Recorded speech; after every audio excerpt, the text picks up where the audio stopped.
অসম নাগালেণ্ড সীমান্তৰ লাহৰিজানত ভয়ংকৰ অগ্নিকাণ্ডৰ ফলত প্ৰায় 400ৰো অধিক ঘৰ জুইত জ্বলি জাহ যোৱাৰ বুলি সন্দেহ কৰা হৈছে। শ্বৰ্ট চাৰ্কিটৰ ফলতে এই অগ্নিকাণ্ড সংঘটিত হৈছে বুলি জানিব পৰা গৈছে। অগ্নিকাণ্ডটোত প্ৰায় 15ৰ পৰা 20টা গেছ চিলিণ্ডাৰ বিস্ফোৰণ হোৱা বুলি সন্দেহ কৰা হৈছে।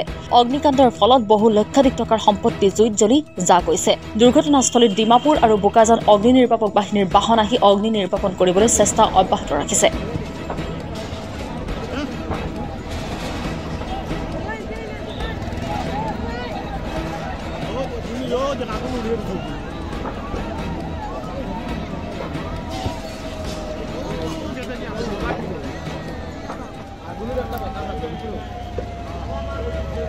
Hello.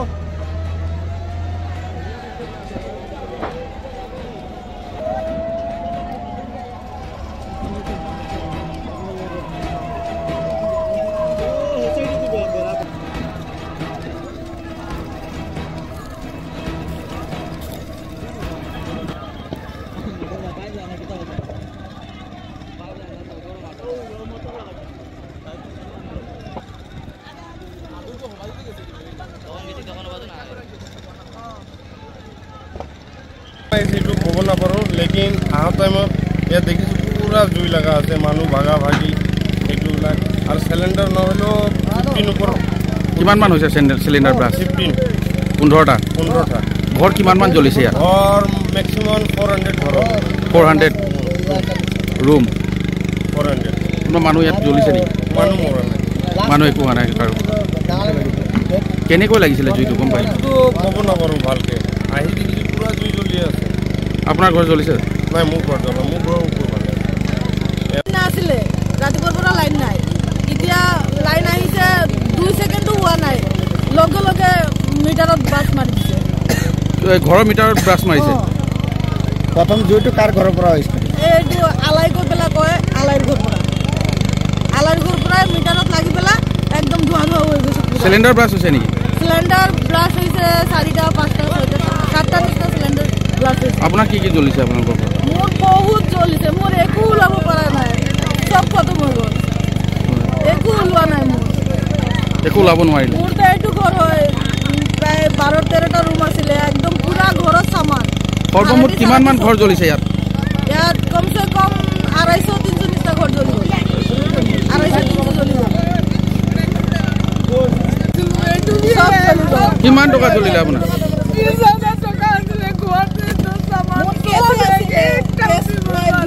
একো বচাব নোৱাৰিলে? 10,000 টকা এডমিশ্যন কৰিবলৈ কাৰণে, এইটো দিন এডমিশ্যন আছে তাৰ। মই এডমিশ্যন কৰি কিনে জাবৰা উঠাই কিনে আনি কিনে ৰাখিছোঁ, 1 টকা বি বাচা নাই, চব খতম। মই ঘৰতে নাছিলোঁ, কামতে গৈছিলোঁ, একো ওলাব নোৱাৰিলে? এই মানুহ তাও মই ওলাবলৈ পৰা নাই। চিলিণ্ডাৰ ব্ৰাছ হৈছে আপোনালোকৰ? চিলিণ্ডাৰ একটা ব্লাছ হৈছে, এইটো ভাড়াটি ঘৰত। আমার ঘরতে সিলিন্ডার নাই, আমি একো ওলাব পারে না, আমার মোটা মোটা আমার ঘরে সব।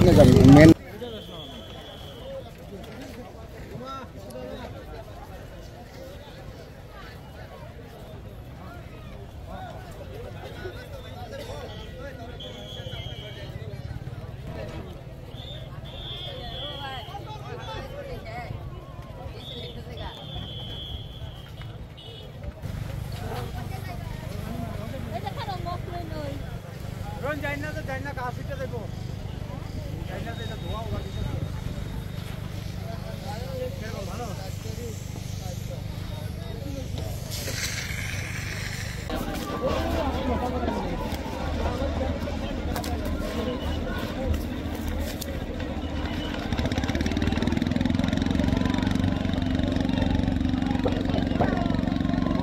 বোকাজানৰ পৰা দিব্যজ্যোতি বৰগোহাঁইৰ ৰিপৰ্ট অসম টুডে।